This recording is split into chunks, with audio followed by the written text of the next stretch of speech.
Greetings, programs. Welcome back to Let's Play Katawa Shoujo Lily's Path Part 6. Well, back to class today, so let's get going. The students roll into class for the Saturday morning session, each and every one of them sporting the tired eyes of people that have worked through the night. With only a day left to prepare, I suppose it's not so surprising. Thankfully, we only have to suffer through classes until the lunch break, and then our time is our own. Muto lurches into class in a tired stagger. I suppose students aren't the only people here that enjoy their late Friday nights. Without saying a word, he scrawls some page and question numbers on the board and slumps down at his desk. It's completely atypical behavior for him, but it appears that no one in class is going to call him on it. Wordlessly, the students shuffle their textbooks into position and get to work. Not wanting to break the trend, I do the same. Fatigue has made the class antisocial. Not a peep is heard among the ruffling papers. That can be partly attributed to the two empty seats beside me. For some reason, Misha and Shizune aren't present, probably doing council work for the festival. It's very quiet without Misha present. No kidding. I wonder if she was born as rowdy as she is, or if she's making up for Shizune's lack of voice. Nakai, can I speak to you for a moment? I'm so engrossed in thinking about Misha that I don't even notice Muto approaching my desk. Sure. What's this about? It's probably better if we speak outside the classroom. Something about this doesn't sound too good, but I stand up and follow him out into the hallway. Muto stands in the hallway, scratching his head as he works out what he's trying to say. Not knowing what is going on, I wait silently. So, tell me, how are things? Things? I expected Muto to be a little vague, but this is pushing the limits. You know, things. You've had a week to settle in now, so how are things? Fine, I guess. I see. And how is your condition? The pause before condition seemed a little unnecessary. Haven't had any problems so far. A brief shimmer of relief passes across Muto's face. Good, that's good. The school nurse was a little concerned that you might have been pushing yourself a bit too hard. He asked me to keep an eye on you when he couldn't. That makes sense. I'd ask that you don't blow us off so freely. As much as we try to give you the level of education that you would get at a normal school, you have to realize that you have limits. Our goal is to make sure that you know where those limits are and how to maximize your potential within them. Do you follow me? I guess. I mean, I don't plan on doing anything stupid. Well, that's a start, I guess. So then, on to my next question. How are you finding your studies? I understand you were laid up for a while. We're not too far ahead, are we? I don't really think so. I tried to keep up while I was in the hospital, so it hasn't been too hard. Muto taps his chin and raises an eyebrow as he absorbs this information. Is that so? I suppose there are still students out there that realize the importance of learning. I wouldn't go that far. I was only trying to keep myself occupied in my little life support prison. Well, yeah. You gotta keep up with these things, right? That's exactly it. One wrong move in this world and you're left behind, right? Right. You wouldn't want that to happen. No, you wouldn't. Every week there's a new scientific discovery. Most of them mean nothing to the lay person, but any one of them could be the key to the next big thing. I'll keep that in mind. It's obvious that Muto's serious talk is over, and he's gone back to his standard, slightly scatterbrained approach to life. I think in hindsight I prefer him this way. He's slightly more predictable in his unpredictability. Well then, I think that's all I really had to say. Let's get back inside, shall we?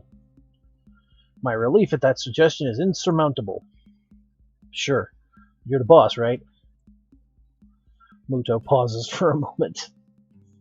I don't think any of my students have ever said that to me before. For an instant, I consider replying to this, but something deep within me tells me to shut my mouth and get back into class. A few of the students jump at the sound of the door, rapidly trying to pretend that they are working on the questions on the board. Some don't even bother, their heads slumped on the desk as they nap. Thankfully, it would appear that Muto doesn't even notice them. He returns to his desk and retrieves a scientific journal from one of the drawers. I guess I got to him there. The class returns to the near silence that Muto and I had left before our chat. Mixed feelings of tiredness and anticipation buzz around the room. Everyone here is either waiting for a chance to rest or the chance to get their last-minute prep underway. The clock on the wall slowly ticks down the remaining class time until the bells finally cry out, ending the torment. Before you all leave, I expect the answers for those problems by Monday. The class sighs as one, instantly regretting slacking off, but still acutely aware of the more pressing issues at hand. The classroom empties in a blink as everyone rushes to their last-minute festival prep. I stay behind and try to quickly finish the question so I don't have to bother with it over the rest of the weekend and with the festival and all tomorrow. Apart from me, Hanako is the only one left, obviously waiting for Lilly. It's weird that Lilly comes all the way to our classroom to pick her up. I expect that Hanako is moving around. I expect that moving around is at least nominally harder for her than it is for Hanako. But it's none of my business, and I naturally don't ask about it from Hanako. Despite the relative proximity of our seats, neither tries to strike up a conversation about it, that or anything else either, so an oppressive silence falls upon the classroom. Time passes in silence. It's probably just 15 minutes or so, but it feels longer. I turn the pages of my notebook. Hanako turns pages of the novel she's reading. My pencil lead splinters against the paper just when I was about to finish a paragraph. The sound of my irritated sigh and my subsequent fumbling around for a sharpener feel like they're breaking the mood in the classroom. Hanako keeps her eyes firmly away from my direction. Before long, Lily's tall figure appears in the doorway. Hanako? Zoom. Her name is all it takes to make Hanako jump up from her desk and run to Lilly. They talk quietly for a moment, but it isn't long before Lilly leaves down the hall and Hanako idles back into the classroom, taking her seat once again. I watch Hanako out of the corner of my eye, out of sheer curiosity at the idea that the two would be separated. For a couple of minutes, she does nothing but sit with her chin in her hand, staring dejectedly at the desk. The boredom evidently becomes too much for her, though, and her slender frame reaching into her bag and pulling out a small book. Come to think of it, that isn't the one I saw her reading at the library. She must be quite a fast reader to get through them at this rate. But why would Lilly leave her to her own devices? It seems to be quite out of the ordinary, going by Hanako's reaction. Ah, that's right. I think Lilly mentioned something about going into town today before Rin bumped into us. The thought of that walk makes me look outside. The bright sun and occasional people wandering around and enjoying the afternoon makes me yearn to get out of the school, or at least do something other than sit here. Giving into one of my worst vices, procrastination, I decide that history is a subject best studied on a Sunday, or a Monday, or any other day than this one. I give a grunt as I lever myself out of my seat, briefly debating whether or not to hang out with Kenji. He doesn't strike me as the enjoying the nice weather outside with others kind of person, really. I guess I'll catch up with him later. Changing tacks, I briefly entertain the idea of talking with Hanako, but by the time I look at her seat, it's already vacant. She must have left for the library. There's got to be something I can do to kill the time. Okay.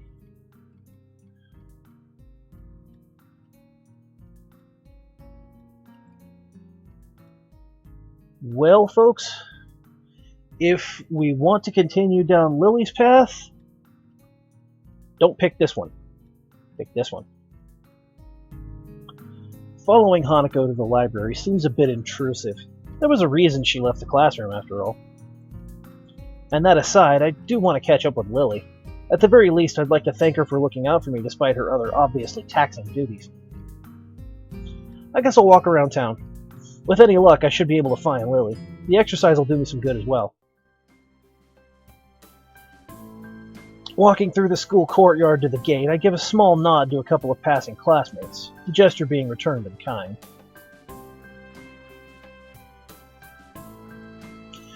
Even from here, the shouts of the sports club members can be heard. From the sheer volume of the din, the track must be packed right now. I remember what Lilly said yesterday about being dropped right into the middle of a busy time for the school. While I'm trying to get my bearings and catch up on study that I've missed, everyone else is doing normal school activities. The feeling of being a foreigner still hasn't dissipated. At least, not yet. Well, I guess not everything's bad. This is a private school, and that much is easily noticed when walking around outside. Not only are the school grounds huge, but the buildings themselves are immaculate and quite divorced from the dime a dozen concrete blocks of public schools. There's also the fact that there's a much stronger feeling of community here, or at least a friendlier atmosphere. At my old school, it was generally accepted that people would keep to their little clique and be done with it. Eventually, I reach the gate and begin to walk down the road into town. Well, that was fairly productive. Having seen a fair portion of town, even including the houses perched on the hills around the outskirts, I decided to take a walk around the park before heading back. Living in the city all my life, the total lack of smartly dressed businessmen and fashionably dressed girls strikes me as incredibly unusual. All that's to be seen are the odd elderly person shuffling along the sidewalk and assorted busily chatting pairs of middle-aged women outside of small storefronts. Walking along the road to the park quickly distracts me from them, though, making me realize that I perhaps pushed myself further than I should have done to see as much as I could. As my breath begins to wheeze and my chest tightens once more, I give up on the prospect of soldiering on. After a quick glance around the park as I enter, I take a seat on a wobbly old bench that I notice near a couple of vending machines. For minutes on end, I sit with my head bent over, forcing myself to take deep breaths. I feel like an old man more than a teenager who should be in the prime of his life. The stay in the hospital, the surgery, and the medications must be taking their toll on me. Damn it. Eventually, my breathing returns to normal, and the muscles in my chest loosen, not without a fair measure of relief. I guess this means the end of my little sojourn, though, in any case. There's a cafe on the far corner, so I'll stop by to quench my thirst before heading back. It's the Shanghai. A little bell above the door signals my arrival to an empty counter. For a few moments I stand there waiting, my eyes every now and then drifting from one end of the counter to the other, searching for a service bell. Eventually, a door some ways behind the counter opens, and a person emerging from it takes me completely by surprise. Yuko? Hi! I had no idea you worked here. I really have no idea how to address her either, given that she's technically school staff as well as apparently a waitress. Yes, She quickly paces up to the counter before flinging her upper half downwards in an overacted bow. Welcome to the Shanghai. May I take your order?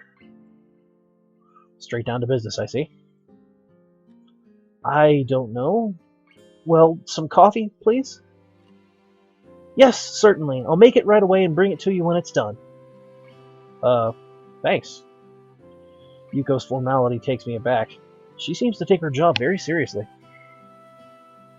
Obeying her instructions, I turn around and quickly glance around for a free table. Considering the cafe seems to be empty, this is a simple task to accomplish. I walk towards a table adjacent to the window, and I notice a flash of yellow around one of the table dividers. Sure enough, no more than a glance is needed to ascertain that it's a certain Sato at the table. That said, I don't recognize the suited figure across the table from her, who looks sort of glum. Blonde, fair-skinned, and only a little shorter, she? I think she must be a relative. Since the two are all but silent as the suited figure takes a swig from a cup of coffee, I decide to greet Lilly. Some part of my coming here was in order to meet her, after all. Hi, Lilly. Hisao? Yeah, nice to see you again. The suited girl looks up, noting my uniform with a relaxed smile. Know each other? I guess. It's as good an approximation of our relationship as I can think of. Care to take a seat? She says this to the air beside me, but the message is clear enough, and I take a seat beside her. I suppose some introductions might be in order. Kisao, this is Akira Sato, my older sister. Akira, this is Hisao Nakai, another Yamaku student. Looks like my guess was correct. The newly introduced Akira gives a nod, which I return. What I don't return, however, is the almost analytical gaze with which she looks at me over. As she does so, Yuko walks up to the table and carefully places the coffee on the table before bowing and taking her leave. Gently bringing my hand to the side of the cup, I realize that it's already at just the right temperature to drink. After taking a sip, the flavor turns out to be just as good as the temperature. Yuko seems a lot better at this than being a librarian. I take a good, long drink before relaxing into the seat. It takes mere seconds for Akira's examinations to come to an end. Apparently quickly becoming bored with the activity, she turns to her sister. So how's school recently? It seems Akira is entirely unconcerned with someone she doesn't know at all listening to everything they say. Not that I mind. Leaving them to their chatting, I sit back and continue drinking the pleasantly aromatic coffee. Sounds like it's pretty busy for you then. At least I'm not cooking your meals after school anymore. As they talk, I slowly realize that I'm entirely unable to gauge Lily's emotions through her eyes, as I would for any other person. It becomes slightly unsettling as I subconsciously focus on that fact. Whoa, so cold. Weren't you just cooking for yourself anyway? I only ever got leftovers. That's not the point. Are you managing to feed yourself at least? I could cook without blowing myself up, you know. Mostly. That's... It's fine, it's fine. I needed to learn sometime anyway. Lily? Everyone present is momentarily distracted by Yuko, who places a cup of tea on the table for Lily.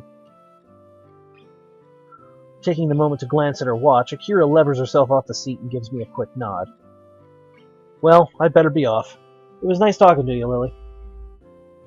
Akira, do you have to... Lily looks genuinely mournful at her sister suddenly leaving. It does seem like she might have the wrong idea. Sorry, I need to get back to work. They'll be on my neck again if I don't make it back quickly. So informal. Akira's trim and tidy appearance would give anyone the wrong impression of her. Bye, Akira. Come on, don't look so down. I'll be around again soon. See yas. With that, she waltzes out of the Shanghai with her head held high. Lily still looks pretty depressed, so I try to make some small talk in an effort to take her mind off of it. She seems nice. We used to live together, but now that I live at school, we hardly ever see each other. Despite Lily having been quite affable, I still don't really know much about her. In hindsight, it's surprising just how much she extracted from me, really. You used to live together? Was it somewhere around here? It was pretty far south, so the trip into Yamaku was fairly long. With her working hours getting longer and Yamaku being so far away, there was little choice in the end but to move into the dormitories. Well, that explains the chatter about cooking. Evidently regaining her composure, she livens back up, at least in part. I take it you're better rested now? Sorry? You sound less exhausted than you did when you first came in. To be able to pick out my breathing like that, she must have pretty good ears. Yeah. Ended up walking all over town, despite only planning on taking a short walk down here. Reminded of my thirst from the walk, I lean forward to take a sip. Without further ado, Lily starts on her cup of strong-smelling tea. I guess I better get going back to Yamaku. There's only so long I can stall studying for, and I want to get a good night's sleep before the festival. Standing from my seat, I take the coffee-stained cup from the table. You're leaving? Yeah. You gonna head back as well? It's getting kind of late. For a moment she pauses before lifting her face over her teacup as if she was looking at me. Yuko, could we have one more coffee, please? Okay, I'll bring it right away. That's not subtle. She gives a short giggle at my frank assessment of her maneuver. It's surprisingly childish and carefree given her otherwise collected appearance. In the end, though, I have little reason to refuse. To be honest, I can hardly say no, all things considered. Giving a manufactured sigh, I take a seat opposite her.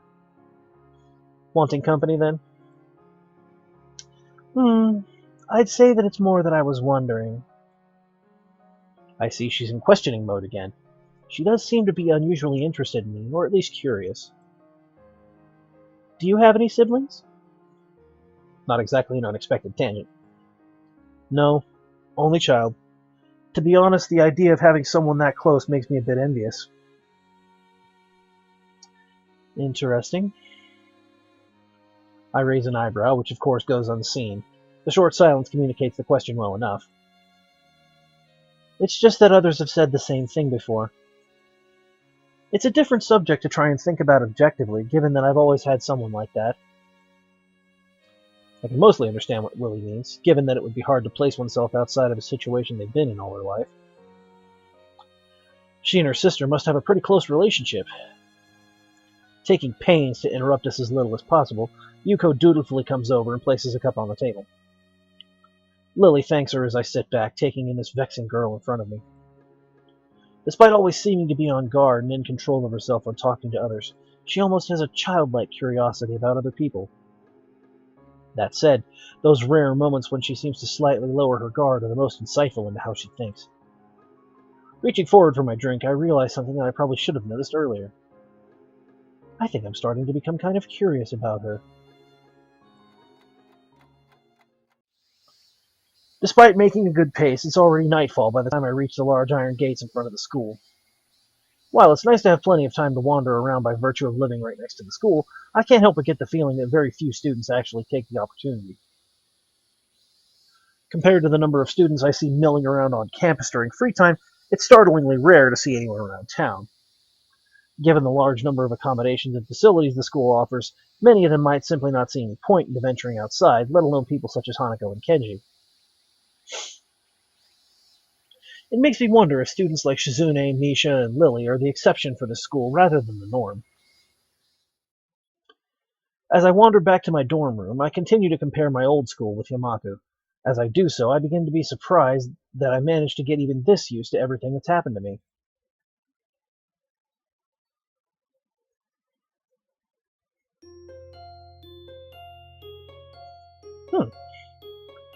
That was a surprisingly short day.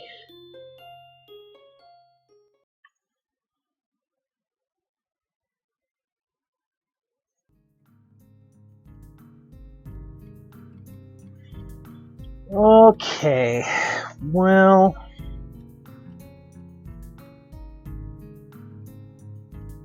What do you say, folks? The hell with it. Let's keep going.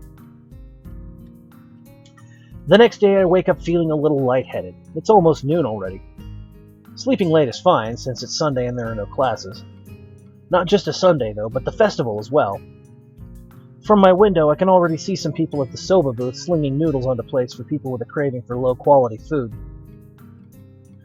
I throw back a handful of my morning meds and ponder how to spend the day. There'll be a few exams in the coming week, but I don't consider those as ominous as others, so I'm not too worried about them as I probably should be. With no urgent obligations regarding education, I should be free to spend the day at the festival as I like.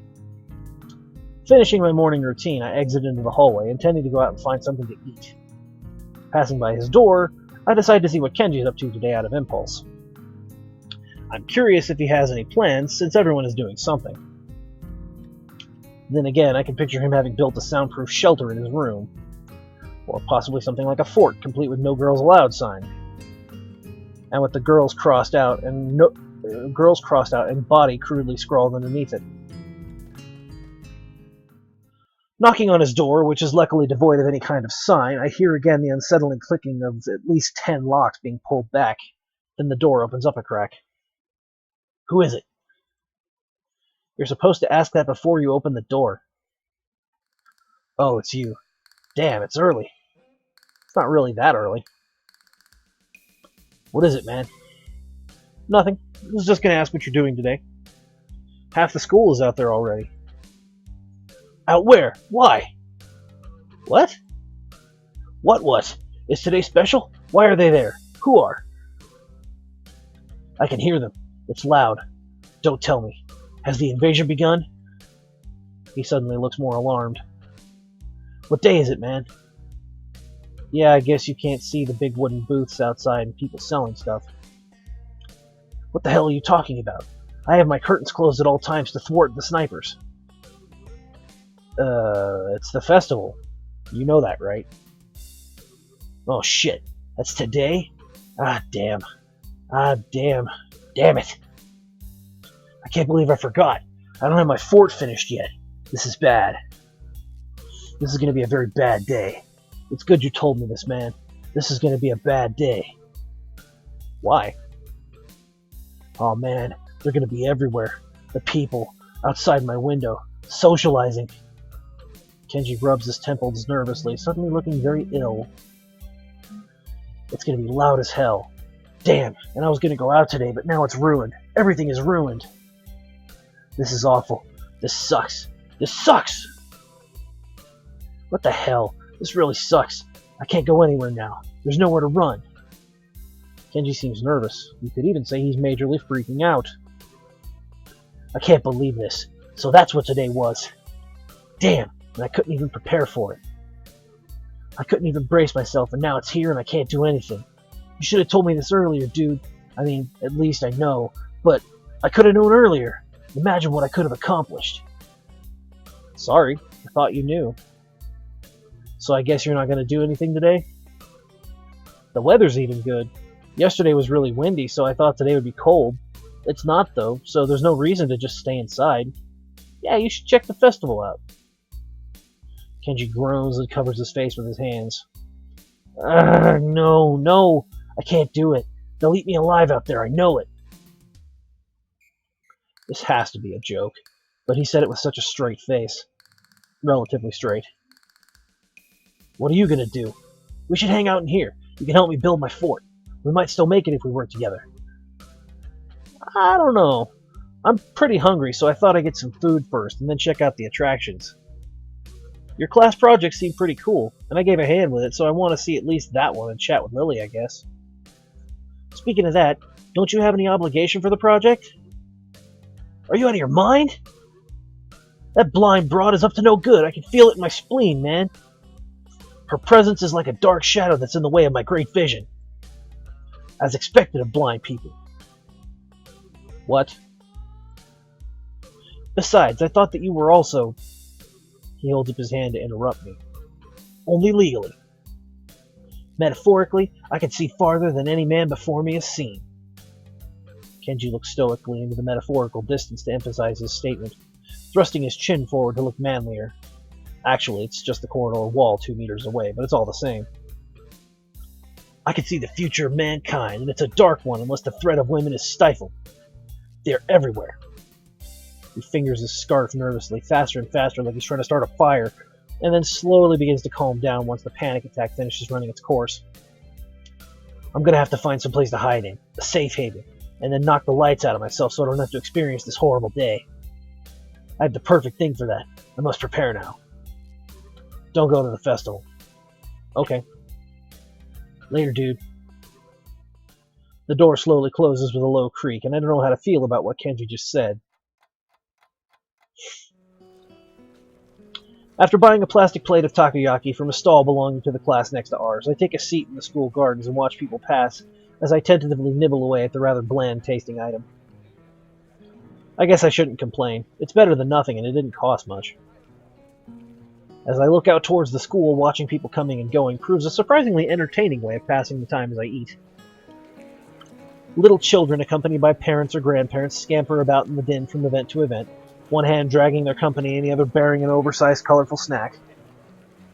I can't help but notice the age range among the people here is skewed towards the elderly, something that I'd also noticed when I was walking around town.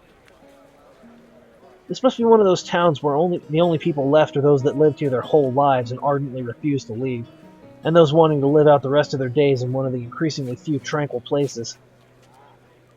I guess that also goes away to explaining how conservative Imaku's school culture seems to be. Not that I mind one bit. I kind of like how calm Yamaku and its surroundings are. The heat, though, is another matter entirely. Sitting in one place for so long has focused my mind on how annoyingly humid it's getting, now that the hottest part of the day is here. I better get moving if I... Gah! The sound of the carrion bells takes me completely by surprise as I stand up, a reaction shared by a few of the people strolling around as well.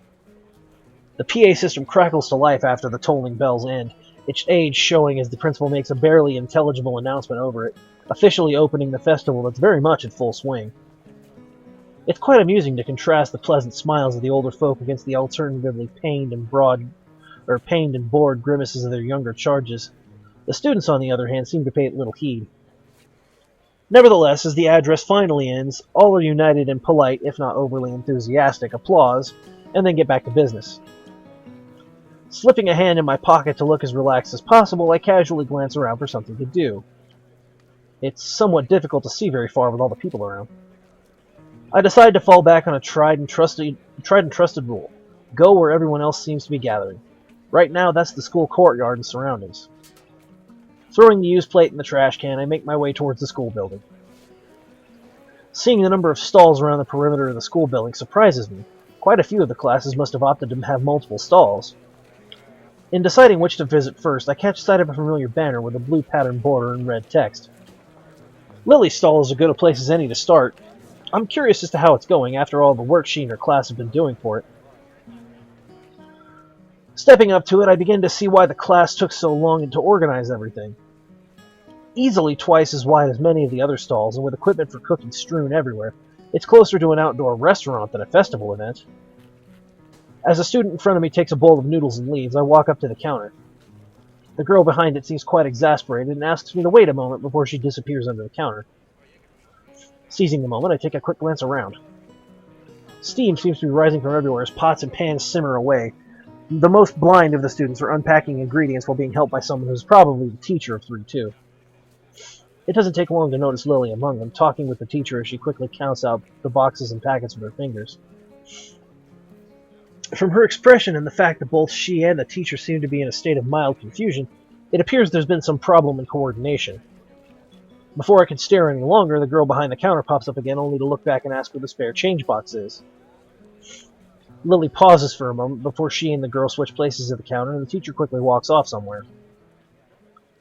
Sorry about that. We're having a few problems. What would you like? It takes me a second to remember what I'd come here for. My eyes quickly dart to the side and read the menu sitting on the counter. I guess some miso soup? Ah, is that Hisao?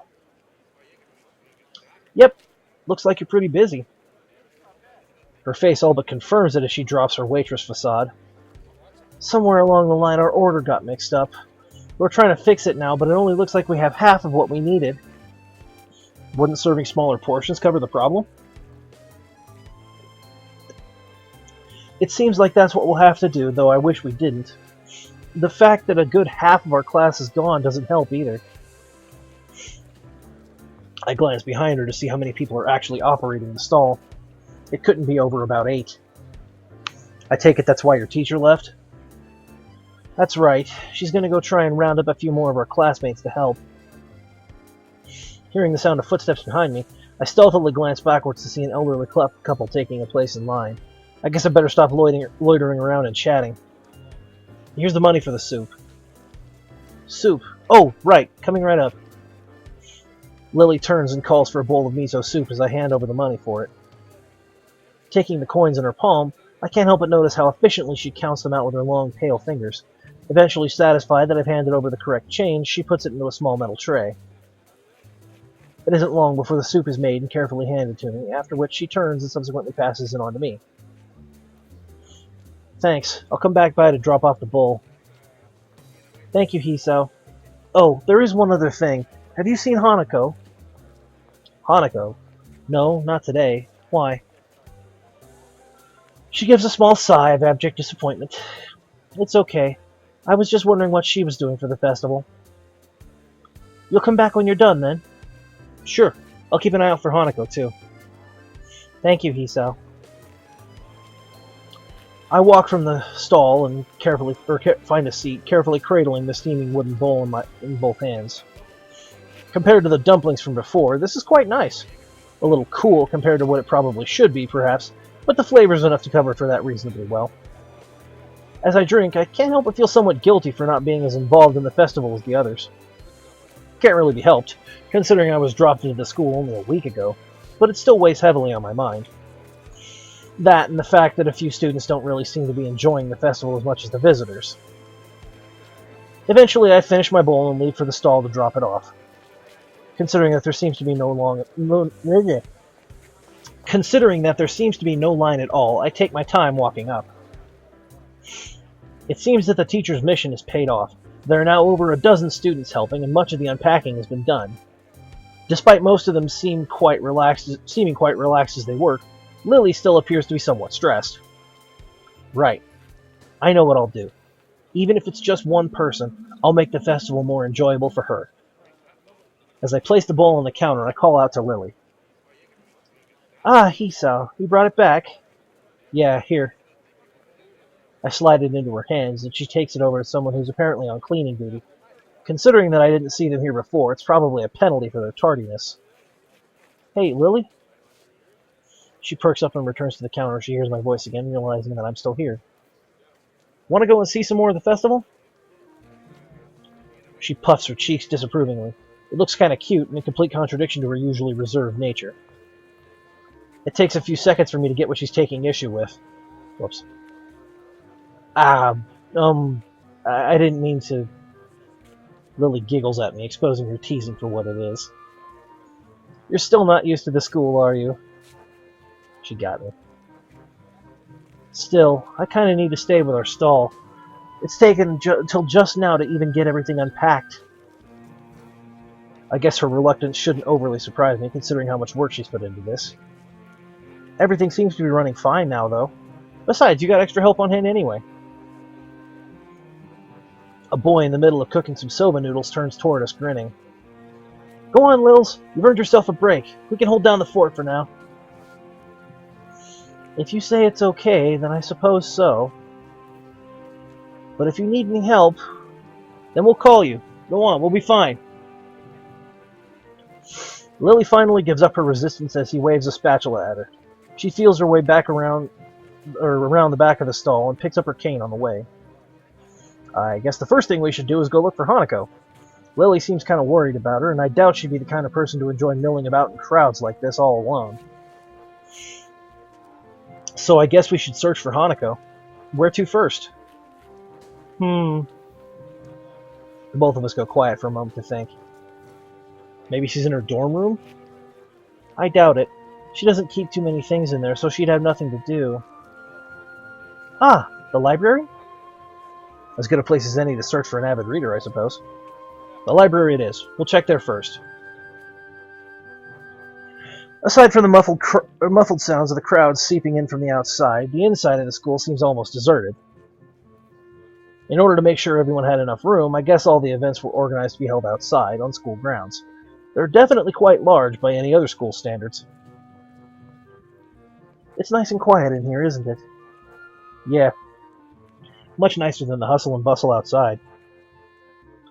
We take our time and slowly walk through the first floor of the school, eventually reaching the stairs to the second floor. I can't help but notice how Lilly anticipates every door and obstacle, her cane remaining still and her hands skating along the hallway railings. You really know the school well, don't you? She smiles and nods straight ahead. I've been here for a few years now, so I know where everything is. The dorms still trip me up, though, sometimes. I haven't been there as long, and they're not as well laid out as the main building. If I'm remembering right, they used to be unused buildings before being renovated and used as dormitories. That explains why the male and female dorms look different from the outside, and why their rooms seemed kind of unusual for sleeping quarters. I'd assumed she'd been living in the dormitory since she began attending the school, but now I'm reminded of what she said yesterday. That's right, you mentioned that before. I'd assumed that most of the students here lived in the dormitories once they enrolled. A lot of them seem to, in any case. Lilly's expression becomes somewhat harder to read, my question evidently touching a nerve or on a delicate point. Well, how should I say? Everyone has their reasons.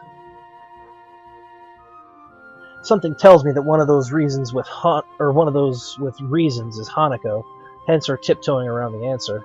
My own predicament is yet another such case. I guess it's a choice everyone here would have to make for themselves, or in my instance, have made for them. It can't be helped, I suppose. At least Yamako itself seems like a nice place. It's good to hear you say that. I thought you were coming to dislike it. What about you, though? My reversal of Lily's statement takes her by surprise. I've been here for a while, so... It's not that. You just seem pretty depressed about Akira. What's with that look? Akira's taken. Sorry, Hisao. Lily never sees how fast my palm meets my face at her sly accusation. Hey, I was worried about you. That's no way to respond to concern. While she gives an amused grin, we round the corner of the hallway and enter the library. As we do so, it isn't hard to spot Hanako, considering that the room is completely devoid of anyone else. Given that there are no staff around, I guess there's no need to heed the usual library rules. I call out to her. Hey, Hanako! Hanako is here. As she hears our voices, Hanako's head flicks up from behind a book, probably the same one she'd been reading on Friday. Hisao? Lily? Just thought we'd drop by. Lily just managed to escape from the noodle stall with a little help. That wasn't really an escape. Hanako gives a small giggle, briefly surprising both of us. I just thought that Lily might not be enjoying the festival. Well, now we can enjoy it together, right? The two nod happily before we set out of the library and toward the festivities. I hand over some change to the girl behind the counter and take the 2 styrofoam cups of tea. I try to accentuate my bow a bit to cover for the fact that she's quite obviously deaf. Come to think of it, I probably should have asked for help instead of leaving those 2 in the gardens while I bought drinks. Trying to juggle 2 cups of hot tea for them and a can of coffee for myself out of a vending machine isn't exactly easy. With some careful maneuvering, though, I managed to keep everything stable and upright as I walk over to the bench where Lily and Hanako were sitting and chatting. It's actually quite a nice place. Lit only by moonlight, it's tucked away some distance from the main events. Compared to how hot it had been during the day, the spot is also pleasantly cool by now. Not that it matters all that much. Most of the visitors have moved to areas that are either closer to the fireworks or higher on the hill in order to view the display apparently planned. Welcome back, Hisao. Her ears are good. I'm not exactly close, and even Hanako hadn't noticed me. Here you go. Sorry it's instant, but that's all they had left by now. Hanako gingerly takes a cup from my right hand, and I gently place the other into Lily's outstretched hands. Did you enjoy the festival then, Hisao? Yeah, it was pretty fun. An honest answer. Much of the food may have been somewhat subpar, but in the end it was a lot of fun. Especially with Hanako and Lily. In fact, I think those 2 may have enjoyed themselves even more than I did. With both Lily and I around, much of Hanako's withdrawn nature around others died down enough for her to enjoy herself. Whoa, fireworks. As we sit drinking, the whistle of the first firework rings out before it explodes into a vibrant shower of blue against the night sky, heralding the beginning of the end for the festival.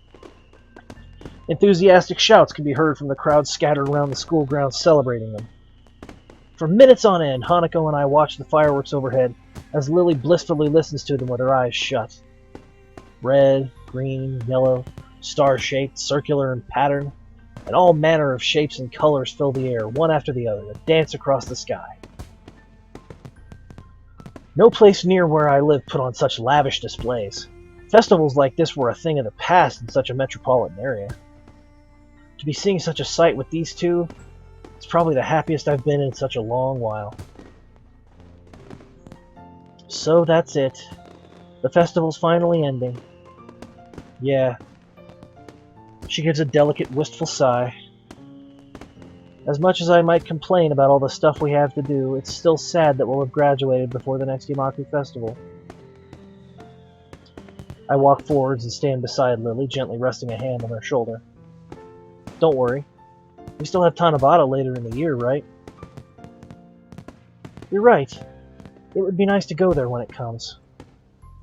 Minutes of silence passed with only the blast of the fireworks to be heard. Seeing these two reminds me of those words of advice Lilly had given me as we walked into town together. Cherish the opportunity to make new friends, huh? Hey, Lilly? She turns her head slightly to show that she's listening, Hanako's gaze still firmly fixed on the Technicolor fireworks bursting overhead. You mind if I join you two for tea every now and again? The smile on her face is more than enough to see her answer. It would be a pleasure, Hisao.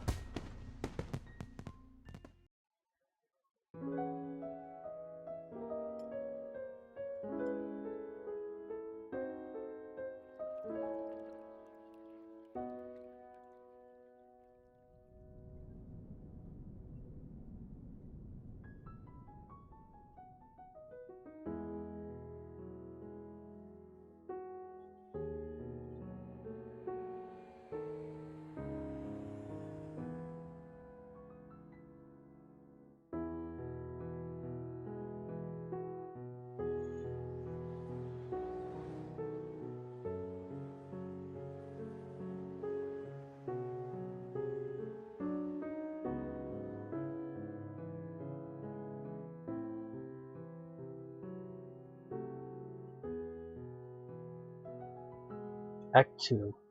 Pass.